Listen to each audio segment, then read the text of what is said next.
Welcome back student, this is me Hamid Khan and you're watching my channel Hamid Biologist। आज हम सीखेंगे meningitis को कि meningitis क्या होता है।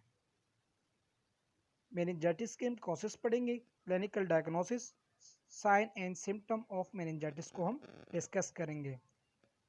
स्टूडेंट मेनिंजाइटिस जो है ये दो अल्फाज का मजमुआ है, मेनिंजीज और टाइस। मेनिंजीज लेयर का नाम है और टाइस इन्फ्लामेशन को कहते हैं। यानी इसकी डेफिनेशन ये है, इंट्रोडक्शन ये है कि meningitis is inflammation of the layer of tissue that cover the brain in spinal cord.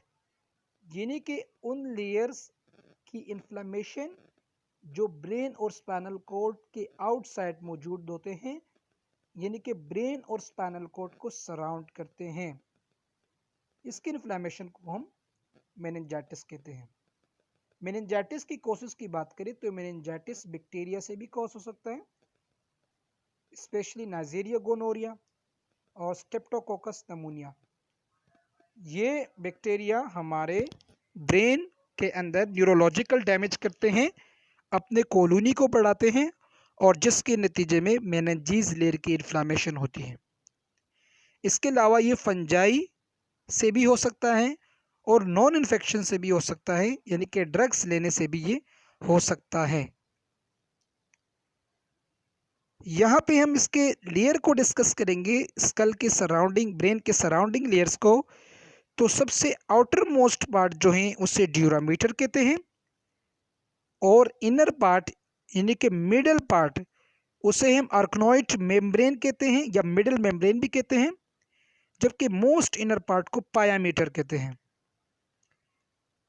Pia mater और इसके अलावा आर्कनोइड मेम्ब्रेन के दरमियान सेरिब्रोस्पाइनल फ्लूइड मौजूद होता है और इसे हम मेनिंजीज कहते हैं। जब यहाँ पर बैक्टीरिया की कॉलोनी बढ़ जाती है, यानी कि बैक्टीरिया अपनी तादाद को बढ़ा देती हैं, तो इस लेयर की इन्फ्लामेशन होती है, इस लेयर के अंदर स्वेलिंग होती है, सूजन होती है, जिसके नतीजे में मैक्रोसेफेली का रिजल्ट प्रोड्यूस होता है, यानी कि सर बड़ा हो जाता है इस डिजीज़ में, इस इन्फेक्शन में। So meningitis is a kind of infection. इसके हम साइन एंड सिम्टम्स को डिस्कस करें तो मेनिंजाइटिस के साइन और सिम्टम्स में फीवर इंक्लूड है, हेडेक और इसके अलावा स्टिफ नेक। स्टिफ नेक का मतलब क्या है? गर्दन का सख्त हो जाना, यानी कि गर्दन और सेंट्रल नर्व सिस्टम के दरमियान जो मैसेजेस कन्वे होता है वो स्टॉप हो जाता है और नेक के मसल स्टिफ हो जाते हैं, सख्त हो जाते हैं, जिसके नतीजे में नेक को हिलाने में, गर्दन हिलाने में दुश्वारी का सामना होता है।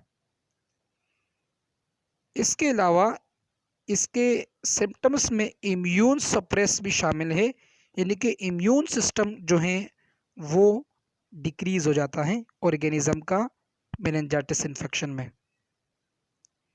इसके अगर हम लैब डायग्नोसिस की बात करें तो लैब डायग्नोसिस में इसके फ्लूइड्स का सैंपल लिया जाता है, सेरिब्रोस्पाइनल फ्लूइड का सैंपल लिया जाता है और उसको लैब में भेजा जाता है और लैब में भेजने के बाद उस फ्लूइड के अंदर उस बैक्टीरिया की शक्ल को आइडेंटिफाई किया जाता है, उसके ग्रेम रिएक्शन को देखा जाता है और उसके बाद उसके कल्चर सेंसिटिविटी यानी कि उसके ऊपर एंटीबायोटिक्स रखते हैं और उस एंटीबायोटिक्स, वो एंटीबायोटिक्स जो इस मेनिंजाइटिस कॉज करने वाले बैक्टीरिया होते हैं उसको, उसके ऊपर काम करते हैं कि नहीं, इसे हम सेंसिटिविटी रिपोर्ट कहते हैं।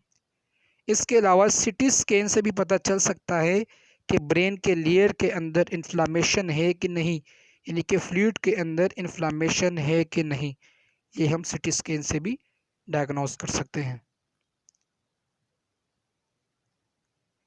इसके बाद इसके प्रोसीजर ये हैं कि जो लंबर वर्टिब्री होती हैं, इस लंबर वर्टिब्री के दरमियान अल्कोहलिक और हाई हाइजीन के ज़रिए सफाई करने के बाद सिरिंज को पंक्चर करते हैं और पंक्चर करने के बाद सेरिब्रोस्पाइनल फ्लूइड की कुछ क्वांटिटी को सिरिंज के ज़रिए कलेक्ट करते हैं और इस स्पेसिमेन को लेबोरेटरी में शिफ्ट किया जाता है।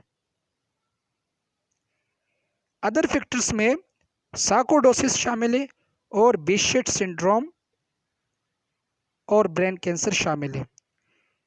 सार्कोइडोसिस और बेशेट सिंड्रोम को हम आगे डिस्कस करेंगे। ब्रेन कैंसर को हम यही पढ़ते हैं। ब्रेन कैंसर ब्रेन सेल के अंदर न्यूरॉन्स की अनकंट्रोल से डिविजन्स के वजह से ट्यूमर कॉज हो जाता है, जिसे हम ब्रेन ट्यूमर कहते हैं। इसके नतीजे में जो मटेरियल होता है, जो मैटर होता है ब्रेन के अंदर, उसका वेट ज़्यादा हो जाता है और उसका प्रेशर मेनिंजेस लेयर पे पड़ता है, जिसकी वजह से मेनिंजाइटिस कॉज हो सकती है। इसे हम नॉन इन्फेक्शन मेनिंजाइटिस भी कहते हैं। इसके अलावा इन्फ्लामेशन हो सकती है। Non steroid anti inflammatory drugs, इस ड्रग्स के लेते हुए मेनिंजेस की इन्फ्लामेशन हो सकती है और इम्यून सिस्टम भी लो हो सकता है।